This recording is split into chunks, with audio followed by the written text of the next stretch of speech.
பேர் யூடியூப்ல வியூவர்ஷிப்புக்காக சப்ஸ்கிரைபருக்காக ஏதோ புஸ்தகத்தை படிச்சு யாரோ சொன்னதை கேட்டு வீடியோ போட்டுருவாங்க. அட்ராக்ஷனா ஒரு தலைப்பு கொடுத்துருவாங்க, டைட்டில். அதை பார்த்த உடனே டக்குன்னு கிளிக் அடிச்சு அந்த வீடியோக்குள்ள போகணும்.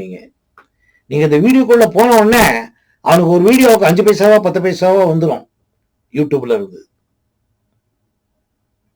அனுபவம் இல்லை, புத்தக அறிவு, கேள்வி அறிவு வைத்துக் கொண்டு வீடியோ போடுறவங்க நிறைய பேர் இருக்காங்க, லட்சக்கணக்கில் இருக்காங்க. சாதனை பண்ணிருக்க மாட்டாங்க, ஆனா எம்மாதிரியே எல்லாம் பேசுவாங்க.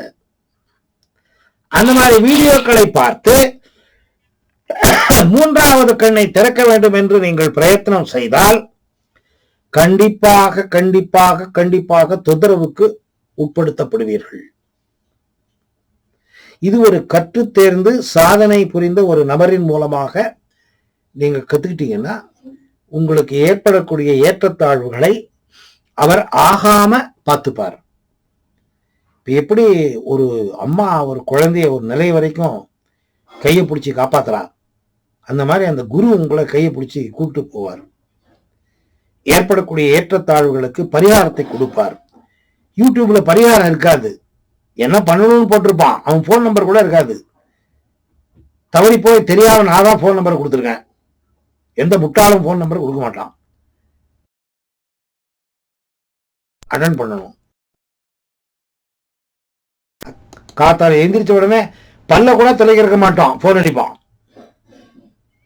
யாருமே ஒரு நம்பர் கொடுக்க மாட்டாங்க. நான் தான் ஒரு பெரிய முட்டாள், நம்பர் கொடுத்துருக்கேன். எல்லா போன் எல்லா வீடியோலையும் என் நம்பர் இருக்கு.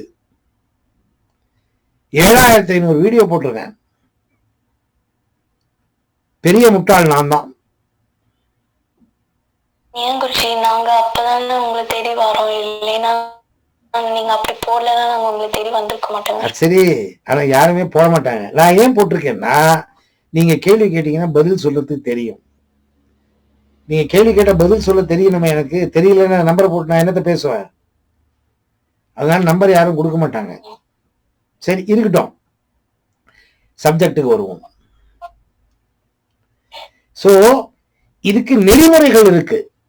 அந்த நெறிமுறைகளை பயன்படுத்தி பின்பற்றி சாதனை செய்தால் மட்டுமே ஏற்றத்தாழ்வுகள் வராது. இல்லைன்னா ஏற்றத்தாழ்வுகள் வந்து மாட்டிப்போம். ஆன்மீகம் எவ்வளவு அற்புதமான ஒரு பயிற்சி, அதே மாதிரி பயங்கரமான ஒரு கஷ்டமும் கூட. குழந்தை பெத்துக்கிறது அப்படின்னா குழந்தை பெத்துக்கணும்னு யாரும் பெத்துக்கிறது இல்லை.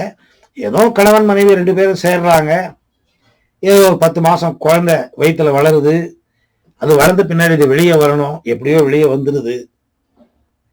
அப்புறமா பொறுப்பு, நமக்கு இந்த குழந்தைய காப்பாத்துற பொறுப்பு. என் குழந்தை என் குழந்தைன்னு வியாமோகம். அந்த குழந்தைய நாம காப்பாத்துறோம். என் மகன் என் பொண்ணு, என் மகன் என் பொண்ணு. படிக்க வைக்கிறோம், படிப்பை கொடுத்து அது வேலைக்கு போற மாதிரி ஒரு நிலைக்கு வருது. கல்யாணம் பண்ணி வைக்கிறோம், அப்புறம் நம்மளை திரும்பி கூட பார்க்கறது இல்லை. உங்க வீடு என் வீடுன்னு இல்லை, உலகத்தில் இருக்கிறதே இதுதான் சத்தியம். வீட்டுக்கு வீடு வாசப்படி. மானம் போயிடுது வெளியில சொல்றது இல்லை யாரும். எல்லாருடைய தலையெழுத்தும் ஒண்ணுதான்.